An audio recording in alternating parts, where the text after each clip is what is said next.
we finally moved back into the house after 4 months of living with my in-laws. Oh, thank God. Thank God. The good news is we've moved back in. The bad news is that the contractors still aren't done finishing work on the house. The governor issued restrictions on work and who could be out and all that stuff. We're just a few steps away from shelter in place at this point. But we were looking like it was coming right down to the last thing. So the first floor needed to be painted. There was some lights that needed to be installed. Electrical outlet covers, stuff like that. We were really getting close. And then, of course, coronavirus hit, and the governor did what he had to do and basically shut down all the contractors. So we told them, we said, listen, we're moving back in. We're living with our in-laws. We're scared about, it's already too late. If somebody gave it to somebody, right? It's at this point, too late. But going forward, if you can keep your 70-year-old in-laws from interacting with teens and with you guys that are going out into the world, how much better? Yeah. And not only that, but if somebody does come down with symptoms, there's no way to isolate that person in a one-bedroom condo. Where do you go? God. Yeah, there was. We were getting right down to brass tacks. So I called my contractor. I said, "We're moving in. You're either done with the house or you're not. And if you're not, you're just gonna have to work around us from that point on because we're moving in."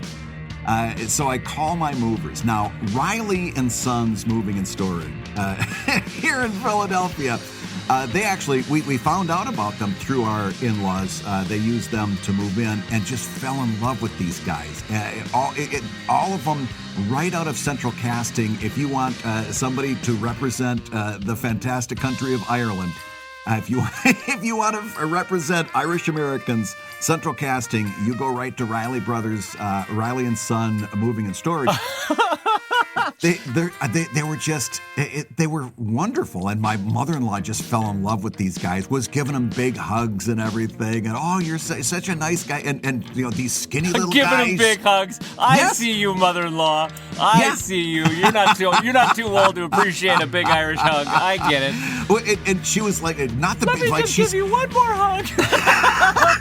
She was enamored with the skinny little one that could lift big things. She's I'm sure. You'd never imagine this little skinny guy. He could lift a piano. He was amazing. So when it came time Brad, for us there's to a lot move, of fantasies involved with that. I just want a man that can lift big things.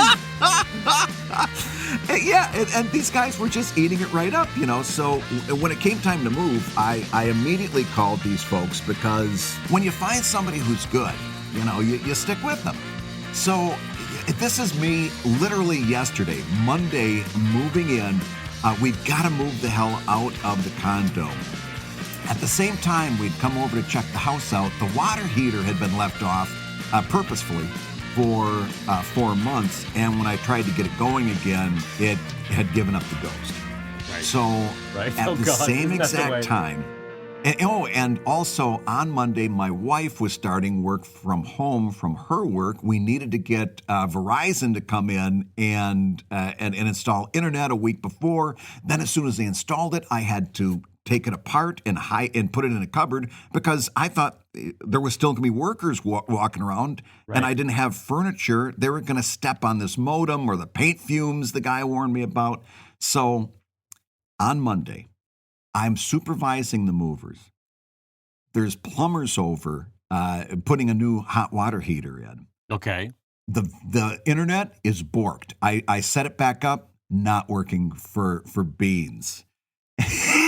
just nothing is working at all. Oh. And I get a call, fraud alert on my wife's debit card. Oh my God. Literally, all of these things are happening at the exact same time. Meanwhile, a pandemic is also raging outside in Philadelphia. Yes. So there we go. And I'm literally, the room is spinning. It's like there's just too many things going on. And the only thing that got me through was Riley, these guys, these happy Irish guys carrying stuff on, and within the first 3 armloads, they knew all my family by name. So they'd bring in a box, and he says, "This go to Alex's room?" I go, yeah, that goes to Alex's room. He knows right where Alex's room is. Is this in Max's room? Yeah, this is Max. Yeah, no problem. They're bringing in chest of drawers. Does this go to Alex's room? And I go, yeah. And he goes, Alex already has a chest of drawers. I'm going to take that into Max's room. I go, okay, yeah, you're right. These guys are hysterical, happy as can be. And as soon as the boxes of comic books start coming in, two of them are big comic book nerds. So we start talking about comics and what was great about the 80s and the 90s and comics and what they've seen and what they collected and all this stuff. I got a Tank Girl #1. The one guy paid for his dad's heart operation with a 1960s Spider-Man book that he had been holding. Wow. And he said, he said it kind of made me sad to give it up. He says, when you think about it, that's like a get out of jail free card. I bought that for less than $1. And to be able to pay my dad's medical expenses with something I bought for less than $1, I was almost happy to do it. You know? Oh, my God. I love that you hired my Irish cousins in Philadelphia to come move you in.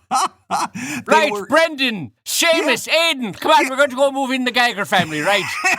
Everybody grab a box. All right, so this goes in Alex's room. Right, okay.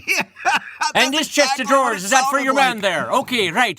Well, this is a box of films, old VHS and DVDs. Where would you like us to set this box down? Right, toe to toe. Okay. And by the way, I haven't moved a whole lot. Like we've lived in this place for 20 years. Wow. So I don't know whether you're going to have to tell me. They sat, not only did they bring like the dining room table in 3 pieces, but then they sat there and assembled it for me, which would have taken me hours because I'm not good at this stuff. The bookcases they came in, assembled them. Everything that they brought in, that got brought in parts, they sat there and put it back together for me. Even though it might have taken them like an extra 20 minutes because they know how to use tools. Me, I would have been banging this thing like a chimpanzee with a rock, Well, see, that's an Irish tradition. So it's an Irish tradition that once you move into a house, you have to have a surface to set your beer down on. So they wouldn't have let you. They would not have left that house with you without a surface. That's bad luck by any stretch of the imagination. So. Oh. My God. That's great, though, that I'm really happy that they were nice and kind. And I'm sure in true Brad Geiger tradition, you gave them a firm pat on the back and a wave out the door. No. And said, thanks so much, everybody. I've been Brad Geiger. No, I learned my lesson. Each one of those MFers got a $20 bill and an elbow bump. A firm elbow bump at that. Good man. I got to tell you, Brad, as a friend, I have been legitimately worried, and you can tell the world this. I've been so worried about you moving back in for like the last 3 weeks.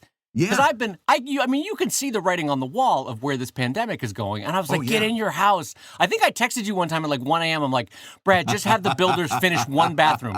You can hot plate it. And microwave it. You don't need a working kitchen. Just get one bathroom working and get back in that house. Yeah. And you didn't respond to that text because I think you were like, all right, David, bring it down a notch. No, I did. I have this bad. Well, what happens is for the last week and a half, I've been waking up at 3 a.m. Oh God! As like in the cold sweat where you wake up in a panic, and so then of course I get up and go to the bathroom because I'm an old man. I come back. And then I can't get back to sleep. So I start reading through stuff like Twitter and my texts, but I'm too sleepy and groggy to respond. So then, I read texts and then forget about it by the time I fall asleep again and wake up in the morning. So I wake up having missed half the stuff that I've read. Oh, that's true. But regardless, you are now in your house, which makes me so happy. It's such an infinitely better place to ride out a quarantining city in your own home with everybody has a room. Yeah, and bathrooms are working, and you're not stepping over 70 and 80-year-old in-laws. Listen, Dave. We finally got everybody's in their own room. We've got one of the things we did. Everybody's got new doors and these beautiful white doors with the little paneling on them. Max goes into his room, shuts the door, click, clink. Alex goes into his room, shuts the door, click, clink. My wife and I walk into our bedroom and we shut the door, thunk. What the fuck? Thunk, thunk. The door's not hung right. We've got the one door in the whole house that doesn't fucking shut. Brad, at this point, take it. You have a house again. Just take it. You get what you get and you don't get upset, Brad Geiger. You get what you get and you don't get upset. You're in your own house. I wasn't getting anything until that door shut. Well, we're not going to end on a better note than that, so I'm going to say hello, everybody, and welcome to Comic Lab, the show about making comics. And making a living from comics. I'm Brad Geiger, editor of webcomics.com and cartoonist of Evil Inc. And I'm his friend Dave Keller, cartoonist of Drive and Sheldon and co-director of Stripped. And this week's Hour of Comics Advice is made possible by your support at patreon.com/comiclab. So Dave, let's talk comics. Let's talk comics, Brad. We got a lot of stuff on today's show. We're going to be joined by Karl Kerschl of Abominable Charles Christopher and Isola. But before we do that, I want to give a huge shout out and thank you to our sponsors this week over at Wacom, WACOM.com, and the makers of the new Wacom One. They have kindly lent to Brad and I to try out, and boy, have they been lovely to use. They are lightweight. They are easy to use. They are, frankly, as fully functional as you could want for a Wacom for that price point of $400. And boy, howdy, have I been enjoying mine. I got to tell you, Dave, two things. Number one, if you're ever sheltering in place for 4 months with your in-laws and there's not a lot of room, you want a small, portable, well-built tablet that you can walk around and find a little corner of the apartment and work in, number one. But number two, this came up just last week. So, of course, everybody's talking. We've got circles of friends.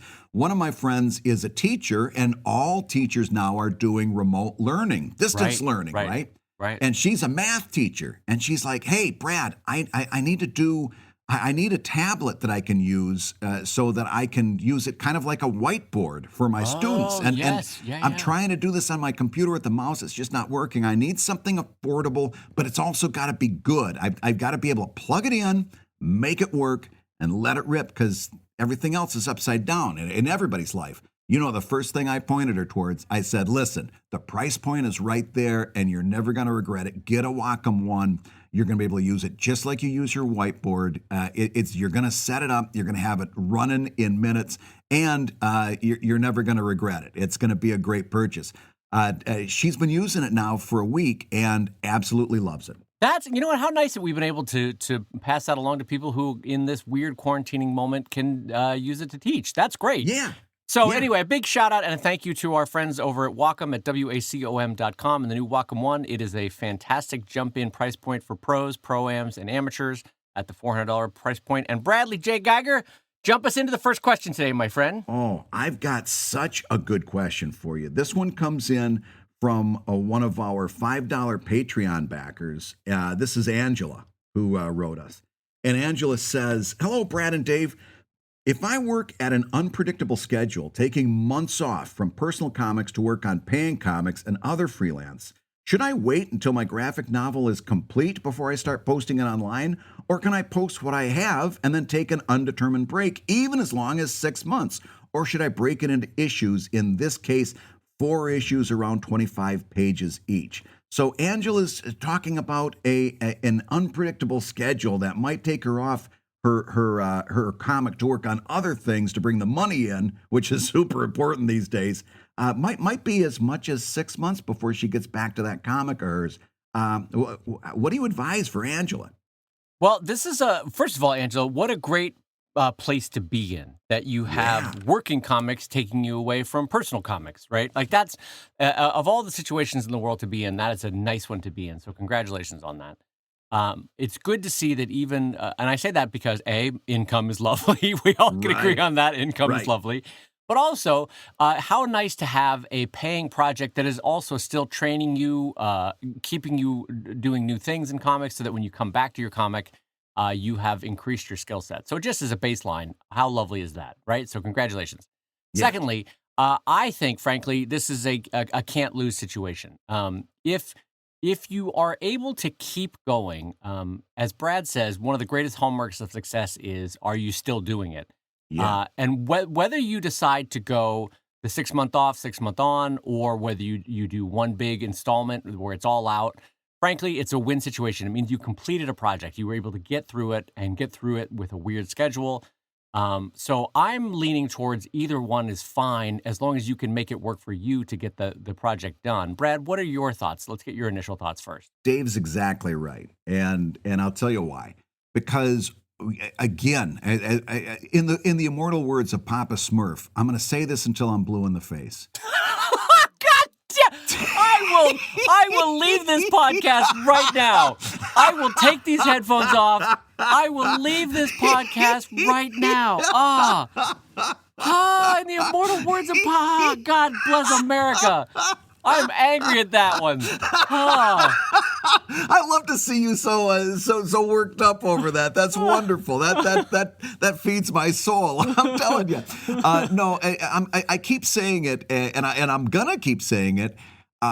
These aren't the webcomics 1.0 and webcomics 2.0 days where it was very much ad driven. We're into, if you're going to follow that nomenclature, we're well into webcomics 3.0, the crowdfunding time and the social media publishing time.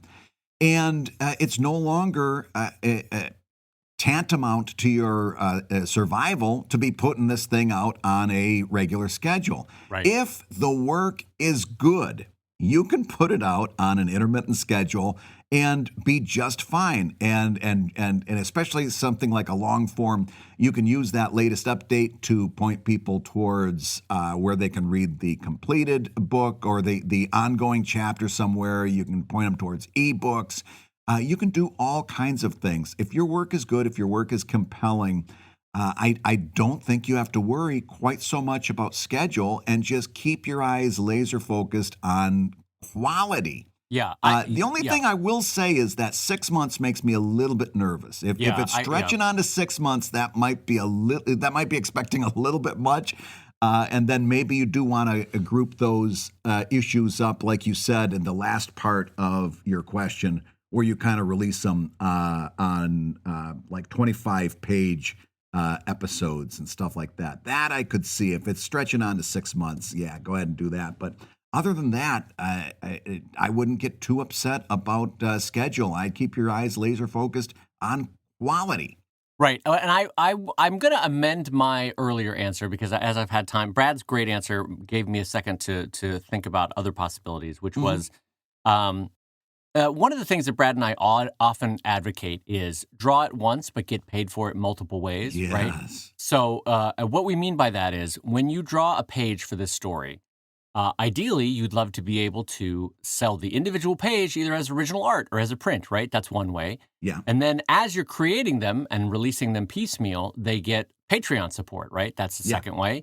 And then when you go to collect the book, you kickstart it, and that's the third way, like Brad's doing at newevilbook.com and that I'm doing at storylineshow.com, right? Nicely done. Work that in. And then, so that's the third way. And then the fourth way is you then have that physical product to continue to sell either in future Kickstarters as add-ons or at comic conventions or on your own store down the road, right? So that's the fourth way. So that one page that you've drawn ideally has been part and parcel of 4 or 5 or 6 different transactions over the course of those years, right? And so what I'm getting at here is if you are currently ahead, right, like you've done the 6 months and they're ready to be released, Brad and I might advocate for releasing them piecemeal and setting up a Patreon around them. Yeah. Because then you can take advantage of that second one that I mentioned, which is you have the individual pages for sale. The individual pages can also contribute to Patreon backing.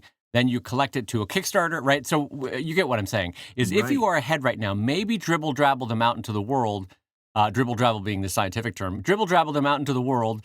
I thought that would get a laugh out of Brad. And that's a courtesy laugh for everyone at home. I know Brad well enough. All I can picture is Drabble from that syndicated comic strip, and what would be making him dribble? I'm not quite sure. But dribble-drabble, he needs to go see his urologist. that's something you want to get checked out. Yeah, exactly. Immediately. He's been hanging out with the parrot too much. Anyway, so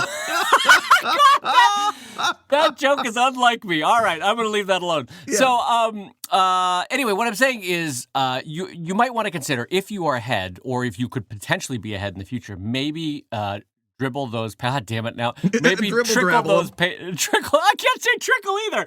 Maybe slowly release the. Oh, for God! Everything sounds terrible now.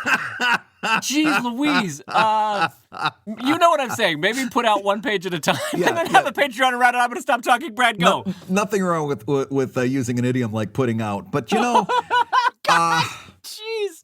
So listen, you've made a great point. You made a really good point, and I think we can button it up there. But here's the deal. Angela has been a longtime Patreon backer, and what she's done is she actually submitted like 4 different questions, each in the separate month of when she was a backer.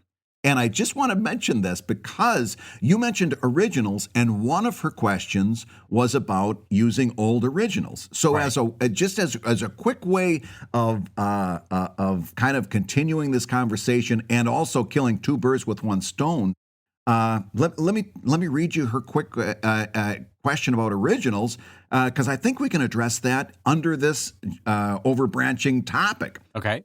Angela says, I have a large backlog of original art, and I have no idea what to do with it. I don't have a fan base that would snap it up like you guys do. Should I just hang it onto it for when I do and then sell it on eBay? Should I toss it? Should I put it in a portfolio and take it to shows where people can buy it? I cannot judge if it is something people would want someday. So you mentioned original art. Give Angela some advice on what they can be doing with their original art.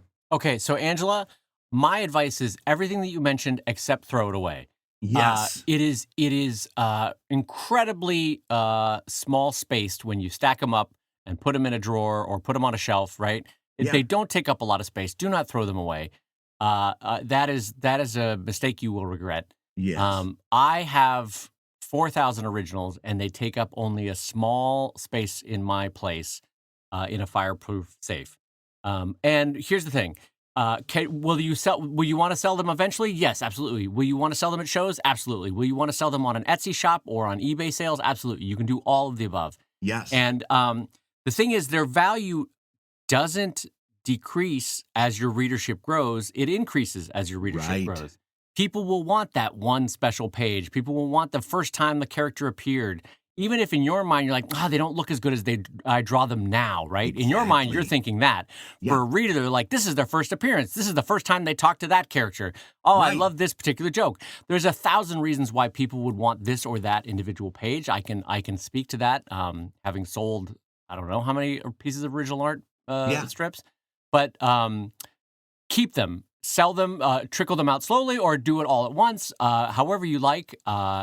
But you will regret not having them. It is a great source of supplemental, sometimes not even all that supplemental, sometimes a significant chunk of your income to have those original arts. Brad, that's my thought. What are your thoughts on that? The only thing I'm going to co-sign everything you said and just mention that it's got nothing to do with having a larger or smaller audience. In other words, I think if you actually counted my audience, it wouldn't be as large as you're thinking it is. In fact, I know it's not as large as you're thinking it is. But the thing... Things Brad said on his wedding night. Yeah, I'm going to leave that one alone.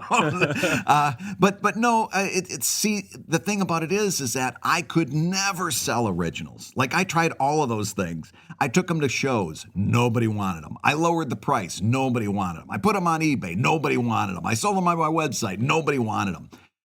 What happened is I offered them as Patreon rewards. Yep.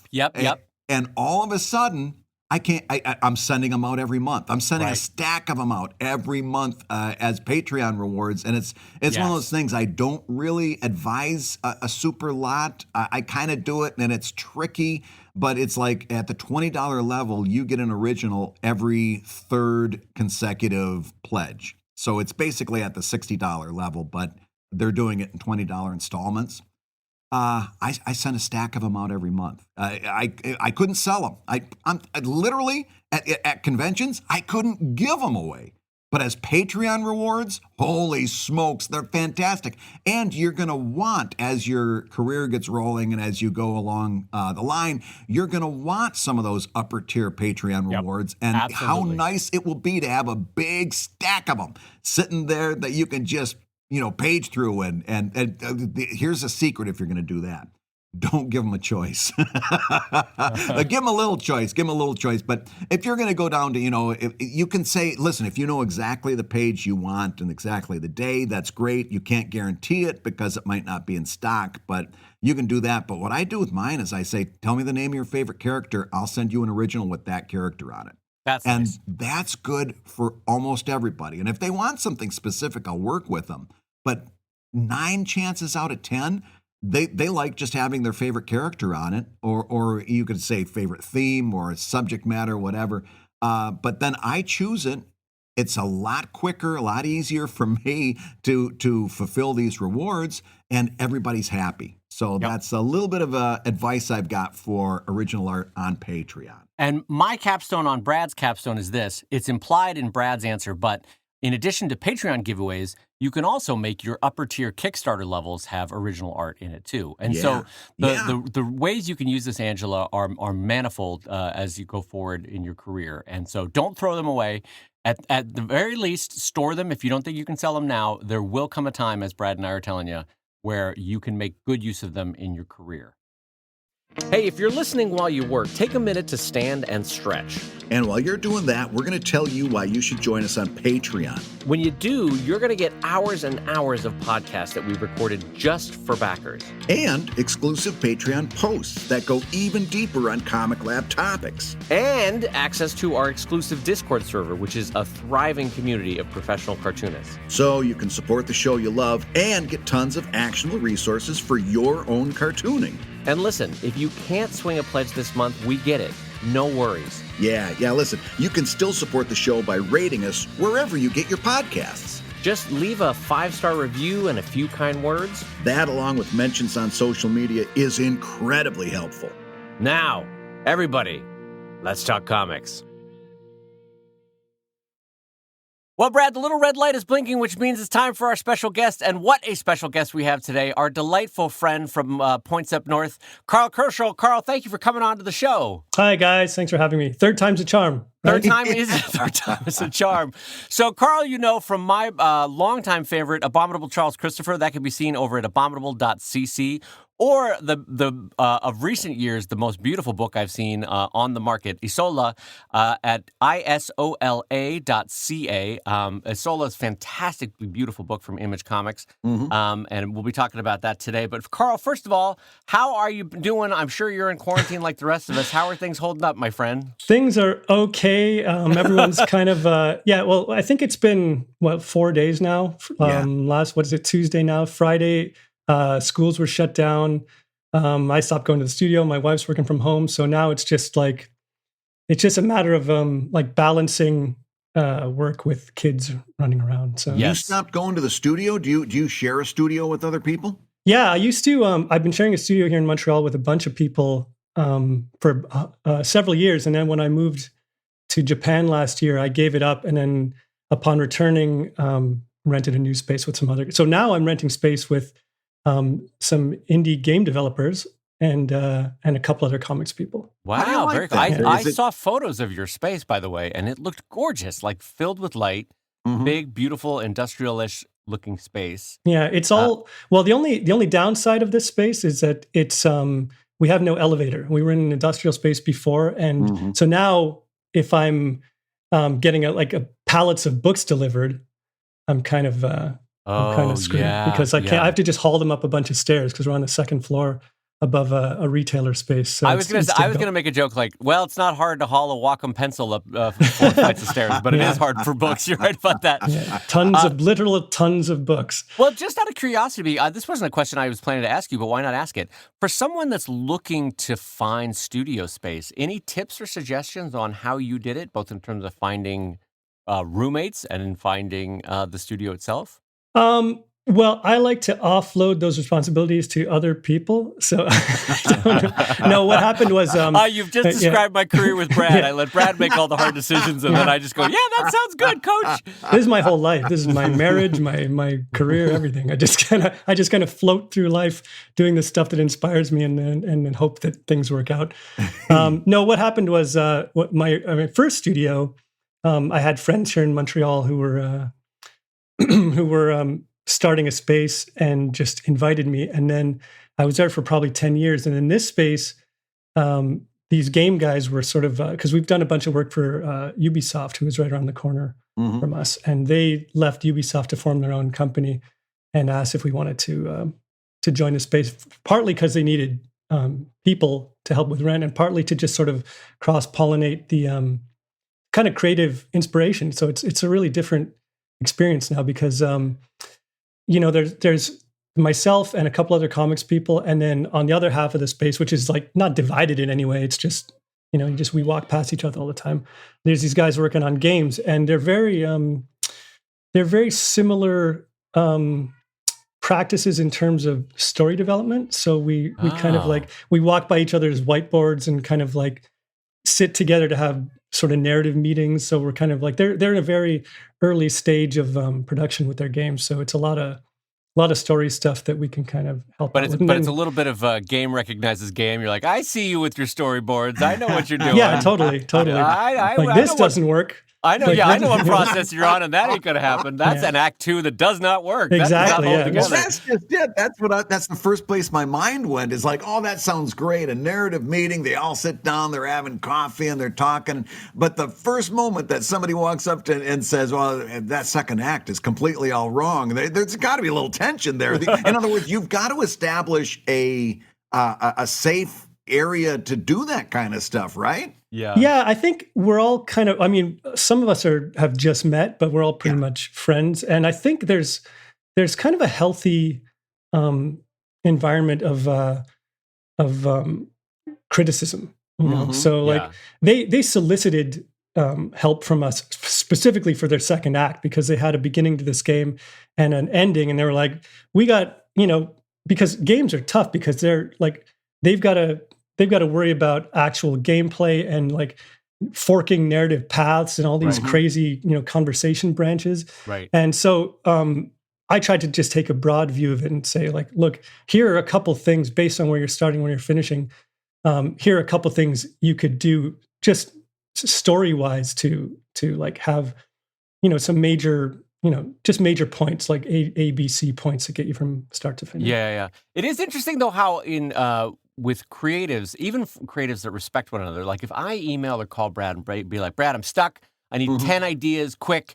Or Brad, what do you think? Help me punch this up, right? And Brad's like, bam, I'm ready to do it. All sorts of stuff. But then there's another thing where I'm like, hey, Brad, check this out. And he goes, that's good, but... And there's a party that's like, I wasn't asking for notes. I don't want notes. Don't give me notes. Well, isn't part of it like... Part of it is just...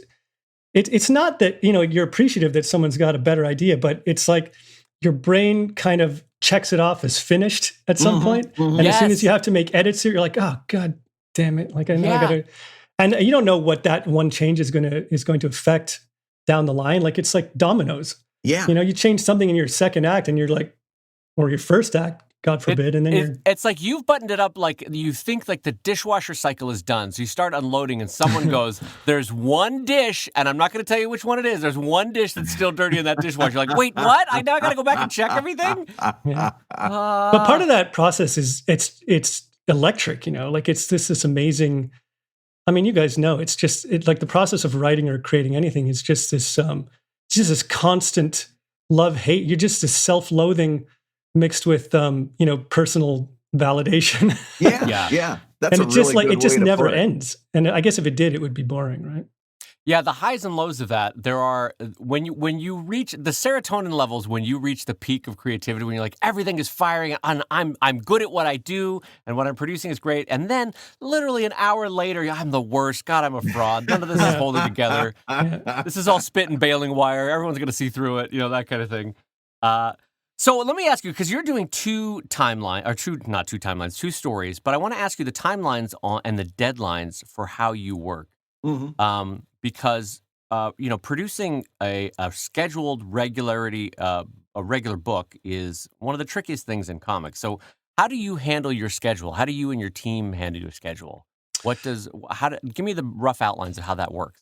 Okay, so we aim to do 5 issues a year, which is one trade paperback. So we figure, I've kind of given up on the idea of doing like monthly direct market comics for a number of reasons that we could get into. But my like personal goal and our team's personal goal is really just, if we can do one collected book a year, then we're happy. So if those 5 issues come out monthly, or if our first year was monthly, our second year we did bi-monthly just to give ourselves a little more space to work on it. And I don't know that it really affects sales all that much on an issue-to-issue basis. But the goal is just to have a collected book at the end of each year. So once we know that, we just kind of like Brendan and I break down the story kind of on a chapter, like overall chapter level, and then we break the issues from there. And then our actual issue to issue writing is pretty loose. Like we kind of talk it over on the phone, and just figure out where we're starting and finishing. We'll have like 20-page beats, and we'll just have loose notes about that. And then I pretty much just go and start drawing it, and I'm kind of writing as I draw also and changing things. And then as I finish stuff, I send it off to Michelle, who's coloring it, and then we have color meetings about that. And then Brendan and I kind of do a final script pass, or really an initial script pass, because we haven't actually scripted anything yet. We do a pass. It's kind of interesting, really. We overwrite like crazy when we're scripting it, and then we send it off to Aditya Bidikar in India, who's our letterer, who's amazing. He letters it, and then we get it back and we read it, and at that point, we're just editing it. Because usually what happens is we cut about 60% of what we wrote. Because it's all edit it after he's lettered it? Yeah, which is kind of not great for him, but mostly he's kind of. I mean, we're super apologetic. Yeah, it's a damn good thing he's all the way in India. Yeah. If he was any nearer, he might. I can't I don't know about you guys, but I can't edit it until I see it together. Like I can't edit it on on the written page. You know, like I have to look at it and then see that.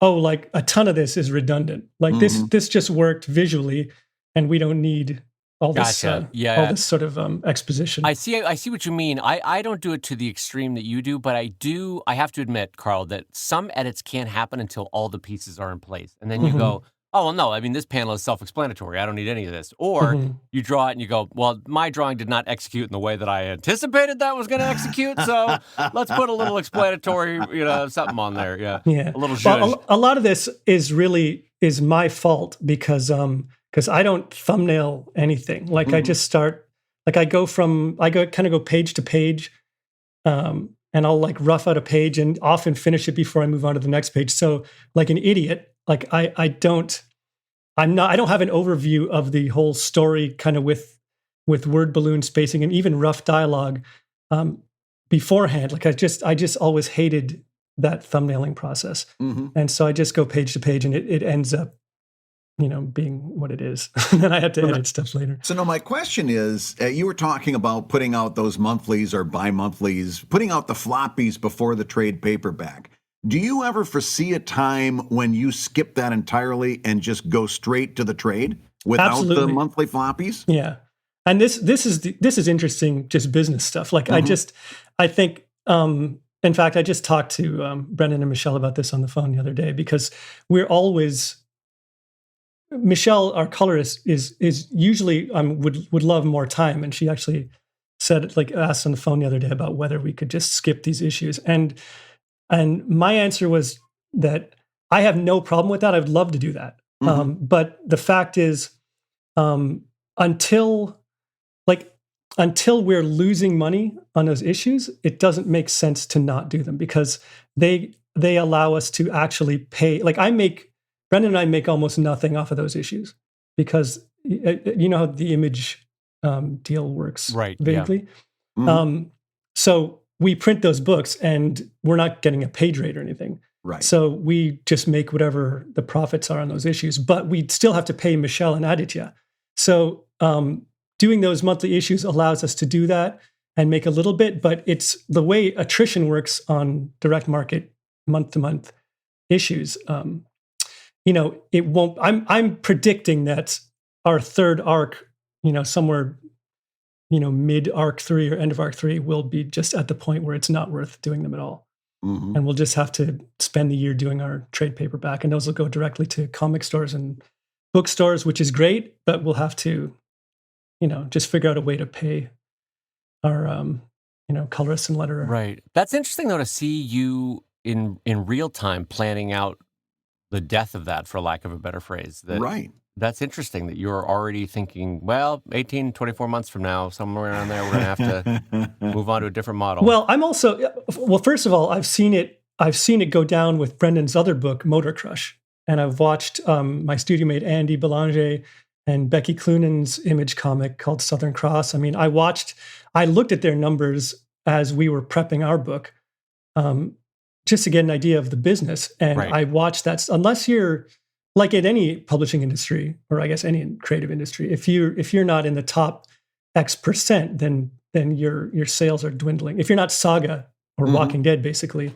your sales are going to be steadily dwindling. And Motor Crush did go to a format where they had to go straight to trade. Right. So I've sort of been anticipating it for a long time. And also, I kind of also come from this sort of DIY webcomics world, which I love. Right. And my preference from the start has always been to, like, if it was just up to me, I would have this whole book online for free. And still printing it. But I can't, I mean, I maybe could do that. I haven't had that conversation with Image, but I suspect that, they would probably not be for it. And I don't want to compromise that relationship yet. But I do have in the back of my head, like, we've got, with 2 trades out, like, I might just put the whole first trade up online. Not that it's my place to say anything, but you might want to broach the conversation if this is something you're interested in, just because I have found more than most that Image is at least willing to consider new stuff. Don't you think, Brad? Oh, yeah. I mean, in the sense that they know the writing's on the wall when it comes to floppies. They must. They see their numbers.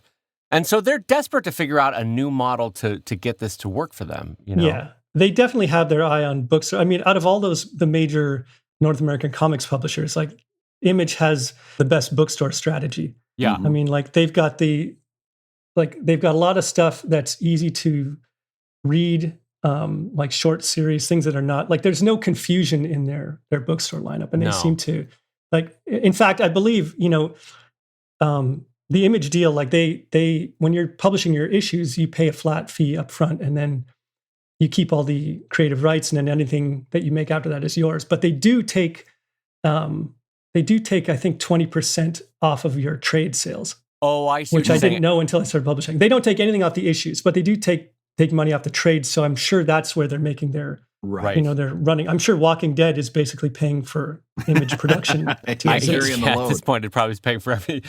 Yeah. And what's interesting about that is between Saga and Walking Dead, they have made, it's not the right phrase to say it culturally, but they're in the Barnes and Nobles, the Costco's, and so that's a margin that Image just can't get from comic book shops, don't you think? And a distribution level that they just can't get at comic book shops. Yeah, for sure. Yeah. And Amazon, of course. Let me switch gears, because I wanted to ask you. You, among all my friends and peers, are one of the best at streaming your drawing. Your process and the way you do it is incredibly enjoyable. You have created a whole framing system. You've created a whole picture-in-picture for the framing system. It's basically, for those not familiar, it's basically a transparent, probably, I don't know, what do you have, a transparent TIFF or something, or a transparent JPEG? Or PNGs or something. PNG or something, yeah. Right. And you throw it up, and it creates a framing system so that you can see his drawing in one frame and Karl's picture-in-picture in another frame, and then data streaming on the side. But I wanted to ask you, you clearly got that from gamers that do it really well and for a living. But what is your philosophy of streaming? Because an artist doesn't have to stream, but you not only do it, you do it really well, and you make it very pretty. So what is your philosophy for why you do it and how you do it?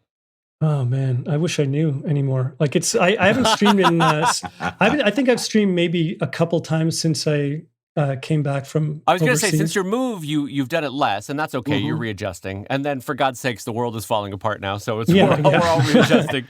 I mean, I'm home now, so I guess I could, but then I'd have a lot of kids running around. My philosophy about it, I don't know. I think I saw it as initially as a way to, first of all, when I started doing it, it was like Andy and I in the studio were split screening it. So we'd have... So that was fun. Like, the idea was just to kind of have a virtual studio online. And there weren't a lot of comics people at all on Twitch at the time. Right. So when we started doing it, literally within a day, Twitch people reached out to us and said, "Hey, this is amazing. Do you guys want to do?" Like, basically, they were offering us. I don't remember what the tiers are. Like just Twitch affiliates and whatnot. Right. But they were interested. They were interested in building up an audience for that kind of thing because it was so gamer centric, and we were into that too. But then very quickly, a lot of people, like, basically the bottom line is, like, Jim Lee is on Twitch now, so I have no like the specialness has worn off. I have no clout on Twitch anymore as a comics guy. And you know, just as an aside, like, if like young me, if I had the access to watch Jim Lee drawing live on Twitch, like, that's an incredible resource. Like, it's amazing that he does that at all. Oh yeah. But I just, to your credit, I feel like there is an aspect of cartooning that can be made performative, and streaming is the great way to do it. And you just do it really well. So if I'll just say this to the world, if you happen to see on Karl's Twitter feed that he's streaming, go check it out, because it's really something special. I, frankly, Karl, learn something every time I watch you stream drawing, and I find it really enjoyable. So, that's good. Thank you. Take that for whatever it's worth. I think it's never, you know, it's hard to keep morale up with a stream like mine, because like, for myself, because it's because the viewership is pretty low, like lower than I would have guessed going into it. And I attribute that to the fact that I'm just doing like journeyman. I'm just drawing my page for that day. Yeah. You know, like, I'm not doing fan art for the most part. Right. I'm not doing I'm not doing known characters. I'm not doing like anything like even colorful, like color would help. Like, I'm generally just inking stuff. Yeah. Nothing especially like titillating. Like, if you look at the stuff that does well on Twitch, it's all, you know, it's obvious what does well. So it's hard to kind of go in there and be like, all right, here we go. Like, I'm just gonna talk to these 12 people. Don't you find, though, Karl, that the people that do catch it, for them, it's an incredibly special experience? I mean, when I go to shows, people are coming up like, "Oh yeah, well, I saw the stream of that one drawing, and that was," you know, and you can tell that it means a lot to them. Yeah. In a way, for you, it was another workmanly page, but for them, it was like, "Oh, that was really neat that I got to see you draw that. That was really special," you know? Yeah, totally. And I don't take it for granted. It works both ways, because, like, I got to say, like, those 12 people who tuned in like a few times a week or whatever, when I was in Japan, like, they were like the only people I talked to all day. Like, they were like I'd be working, and like, I had actual, you know, like, they were important relationships. And like, a lot of those people are still on Discord, and I talk to them every. Actually, one of those guys is like, had just joined our studio because he just moved from Ottawa to Montreal. So it's worthwhile just for human interaction. I learn a lot of stuff. Some of them are super helpful, like whether it's like in like for artistic resources or technical help. Yeah. It is funny, though, cartoonists, the original social distancers. We've been doing that since high school, everybody. It's a Twitter meme now, right? Like, everyone's just posting about how they're how, like, no change for me. Well, let me ask you as one final question before we let you go. So I have, for decades, I think it's decades now, at least a decade, been in love with your Abominable Charles Christopher. Which is a story that I find both visually delightful, endearing, adventurous, and I just think it's the full package. I love that story. But I want to ask you, in your Sophie's Choice world, if you're allowed to pick only one title, which one do you go with at this moment in your career? Oh, Charles Christopher. Really? Even for sure. Wow.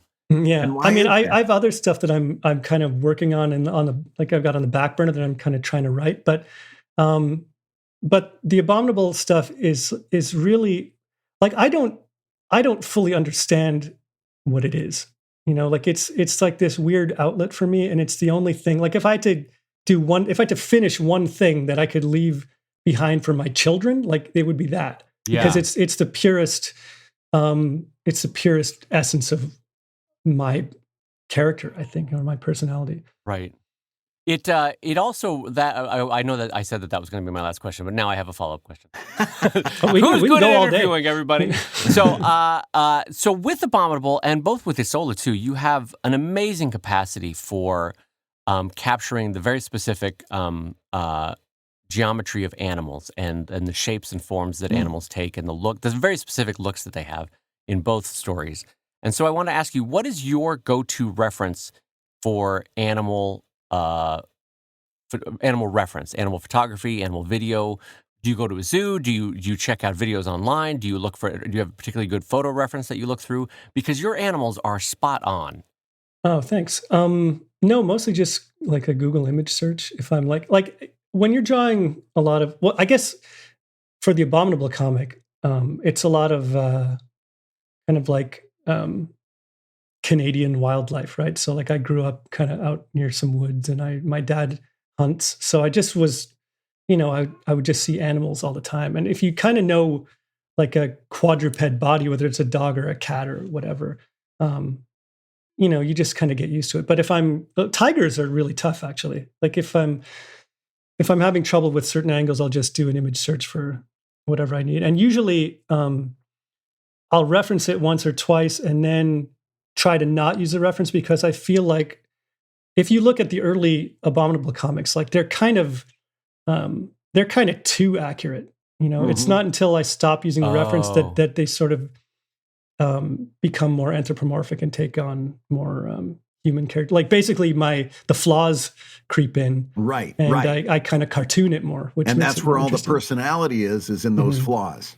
Yeah, right, I think. Yeah. I mean, I like the later stuff better because of that, because it gets more, it has more of an exaggerated look to it. The downside for me is that's also the way Brad describes my face, is he says that's the personality comes through in the flaws. And I'm like, all right, Brad, you don't need to tell my mother that. Let's get you off the phone. We're on screen right now. He's got a lot of personality.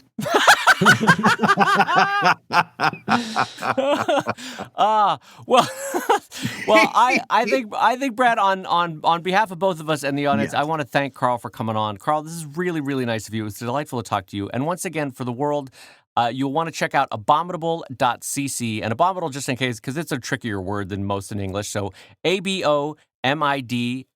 Nope. No, you're wrong. Are you wrong?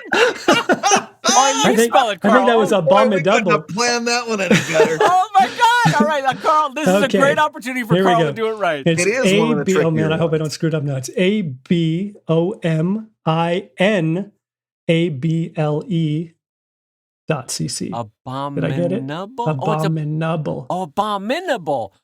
Have you ever been tempted to secure the rights to the misspellings of that and just forward it? Yeah. I'll just buy that as a forward. It's probably like the .com is probably available for abominable. Yeah. Wait, it's abominable, not abominable? Yep. Abominable. I am an old ass man, and I've been saying it wrong for decades. Time to crack out those Webster's dictionaries. I am so glad that we are friends, because in an awkward moment, that would have been a terrible thing to have misspelled your URL. All right, well, then also you could check out Isola at ISOLA. I got that one right. I know I got that one right. Isola.ca. My question is, when are you going to start doing something that we can find that isn't going to throw me into fits trying to spell it? Yeah, even my last name is simply spelled next, okay? Yeah. Kerschl is not even easy. No, none of this is easy. Karl's next upcoming story is ball or cat. We need to get him a Dick and Jane primer. Like, pick any word in that book, and that's what your title is. There we go, Karl. Yeah. That'll be my hourly comic this year. Well, at any rate, go check out abominable.cc and isola.ca. And Karl, we thank you so much for being on the show, and continued success with all your great work. Thanks for having me, guys. Thanks, Karl. So, Dave, this came across my Twitter feed not so long ago, and I'm really intrigued on where you're going to fall on this little scale here. Okay. And basically what this tweet did was it said that there are two schools of thought. One school of thought is kind of like what I'm going to call the KFC school of thought, right? You do one thing. What, give everybody food poisoning? Is that the KFC school of thought? No. Not that. And we don't want KFC's That's lawyers their on our unstated case. goal, not their stated goal. So, Right. No, their motto was, you do one thing and you do it right. Oh, we do chicken right. Sorry. Yes. Okay. Right. What an unhelpful co-host you have, Brad. I'm sorry. So that's on one side. It says do one thing and get really exceptionally great at that one thing. On the other side, it says it's actually better to be good at a number of things, like, for example, to be good at 1, 2, or 3 things, than to be exceptional at one thing. And what they say is every time you add something that you're good at, like better than average, in other words, is what we'll define as good. Every time you're better than average, you're good at a task or a thing or an area. Every time you add another good to your list, it's actually better than being exceptional at one thing. And I want to ask you, if you had a choice, would you rather be exceptional at one thing or good at a small number of things? Brad, this is a fun topic because you know how you have a few arguments in your life that really stick in your brain? Yeah. And become sort of seminal moments of how you form your opinions? Yeah, mine was taste great, less filling. So, by the way, neither of which was true about that beer.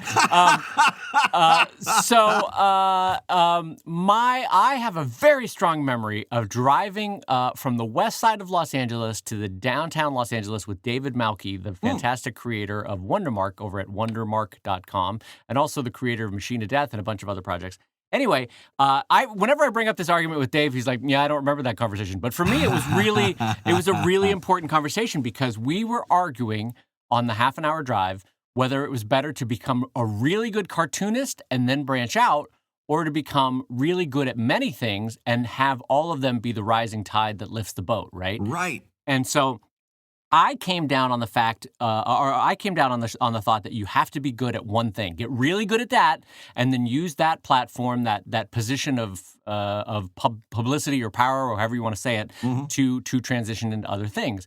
And Dave was strong on the opinion of like, no, I have interest and I have a willingness to do many things at once. I would like to keep doing many things at once, and in so doing, they will each inform the other artistic endeavors I want to do or business endeavors I want to do, and each will learn from the other, and I will lift my boat that way, that kind of thing. Yeah. And here is the thing that I have learned with more experience.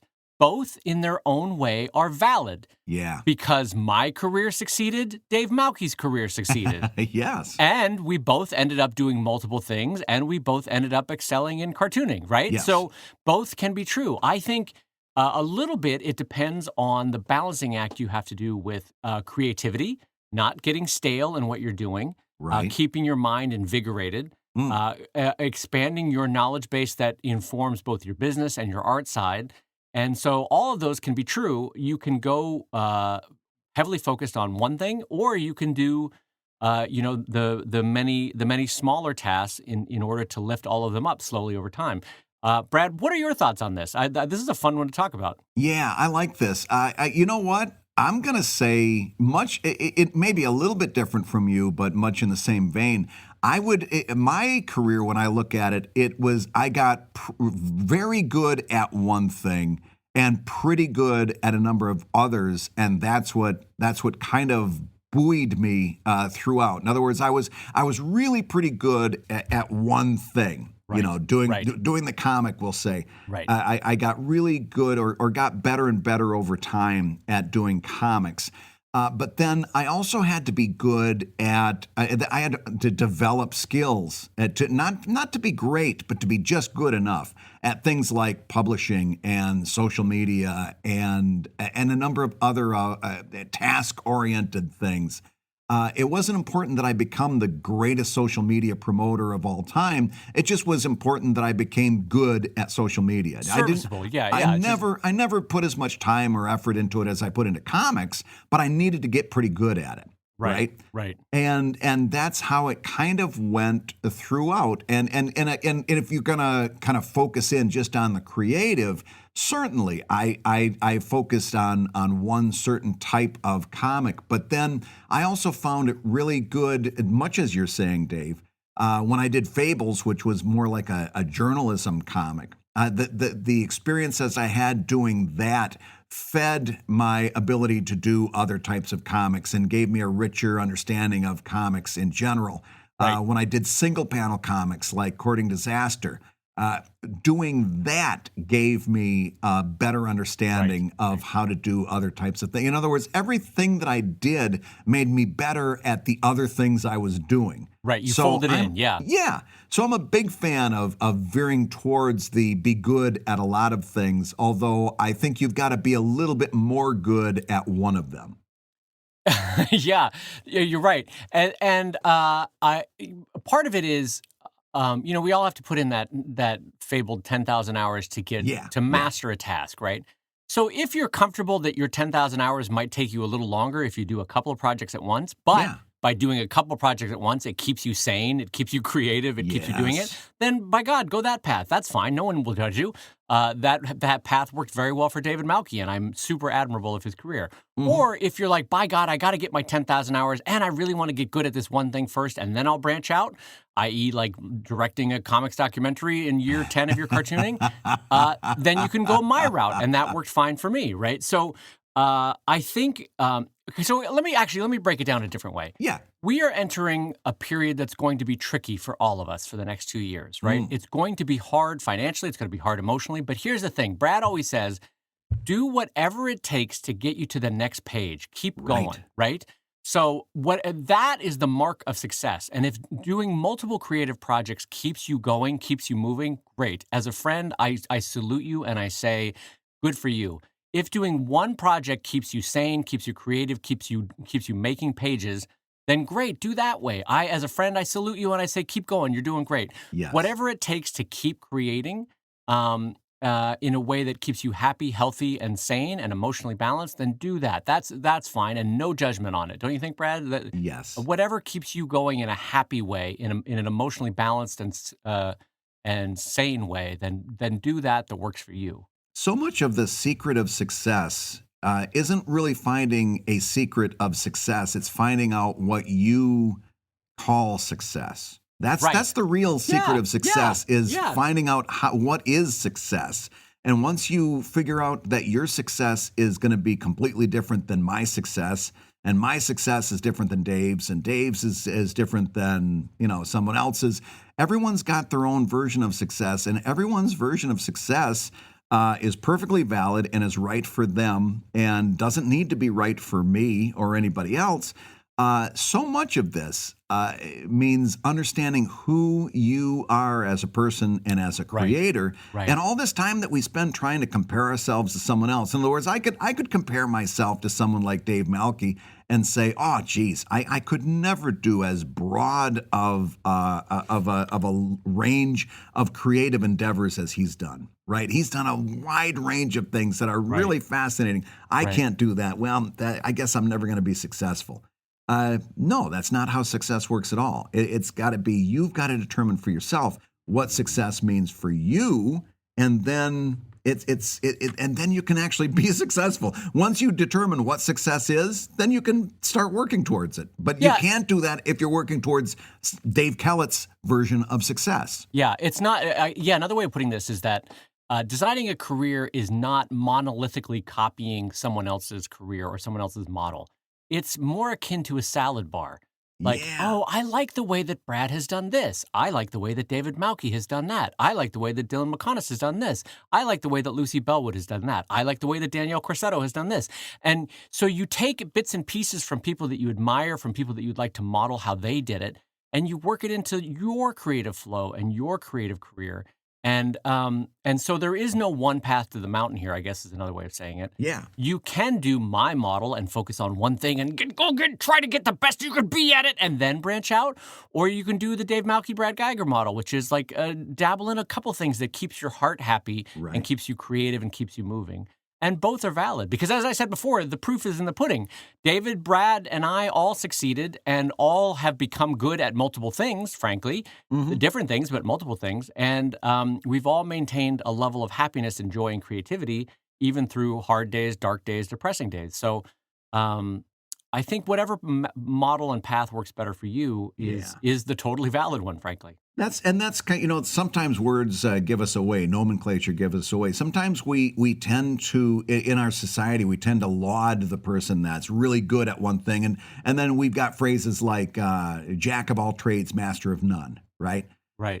But if you're that second type of person and you like to do a wide range of things, give yourself the okay, give yourself the authority to become a dabbler. Be a dabbler. Be a dribble dabbler if that's what you're going to be. Right. But be whatever it takes for you to be successful. Yep. And if that means dabbling, then dabble. And I will also say this, because it always bears repeating. Be kind to yourself.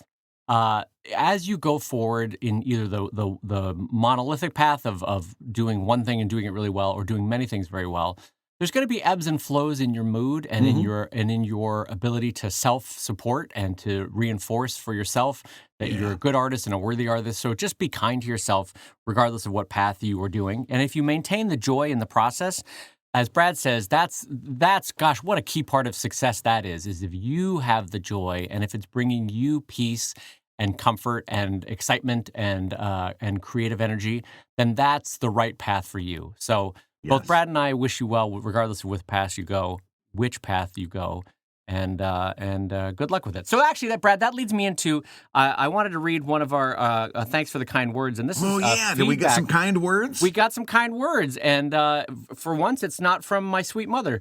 So here we go. No, this was a rating over at iTunes. And is it even called iTunes anymore? I don't know. Apple Podcasts, if you want to be among look at Grandpa over here podcasting. Is it still called LiveJournal? I'm not sure. Anyway. Is it a phonograph? No one on Friendster will friend me. This one comes in from Will Ryan, and Will writes, comics can make you better, and this podcast can make your comics better. Brad and Dave find a way to make listening to people talk a visual craft hilarious and informative. ComicLab has quickly become my most anticipated podcast every week. If you're interested in how to make a comic book or a webcomic, as well as laugh your way through learning, this is the show for you. Bradley J. Geiger, how do you feel about those kind words? That's, you know what? That's going to get me through another week of opening boxes and seeing if I can find stuff that I packed 4 months ago. I got to tell you that honestly, that stuff makes me feel really good, because I like to know that the stuff that you and I are doing here is making a difference for people, and that's just fantastic to hear. Well, and also, not to sound cheesy, but I love that there's the joy comes through about talk, because I love talking comics, and I love talking comics with you. I mean, I say this before, but we are not digging ditches here. Creating comics is a joy-filled process, and I'm so glad that some of that joy and hilarity can come through the podcast. So thank you, Will, for that. Brad and I appreciate it so much. Yes, absolutely. And that means, Dave, if you're paying close attention, that means that I get to say this about you. You've been listening to ComicLab, the show about making comics and making a living from comics. Your host, Sir Bren, my well-moved-in friend, Brad Geiger, the editor of webcomics.com and the cartoonist of Evil Inc. at evil-comic.com. And my good friend, Dave Kellett, co-director of Stripped and the upcoming Storyline series. And what's the URL for that again? StorylineShow.com. And I think based on when this podcast would come out, we're on the last week here for Storyline Show. Yeah, this is going to be, I really want to see that thing happen. And cartoonist of Sheldon at SheldonComics.com and Drive at DriveComic.com. Have we revealed who that secret interview is going to be yet? You know what, Brad? I think we can do it. The secret interview is Brad Geiger, everybody. It's Brad Geiger. Now you want to see this. Listen, I got dressed up. in my best Jerry Lewis attire with scotch. We had scotch. Yes. It was great.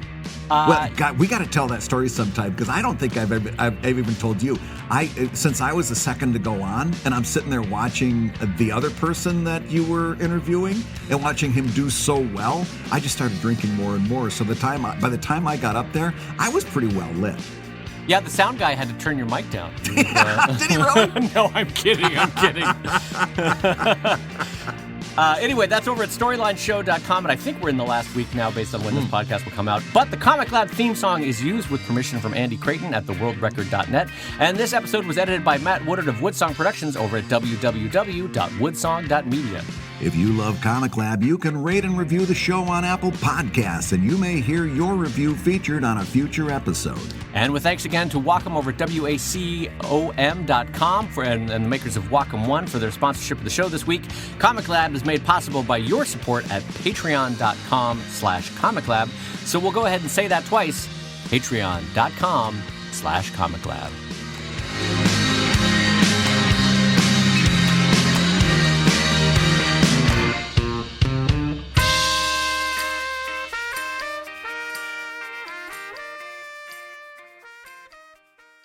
Right, Mr. Geiger, where do you want me to put these evil ink not suitable for work boxes? Hold on, let me just put this down and have a look here. Oh, gosh, begolling! Oh, Mother of Mary, what is this? Oh, Seamus, Aidan, Brendan, come here, come have a look at this.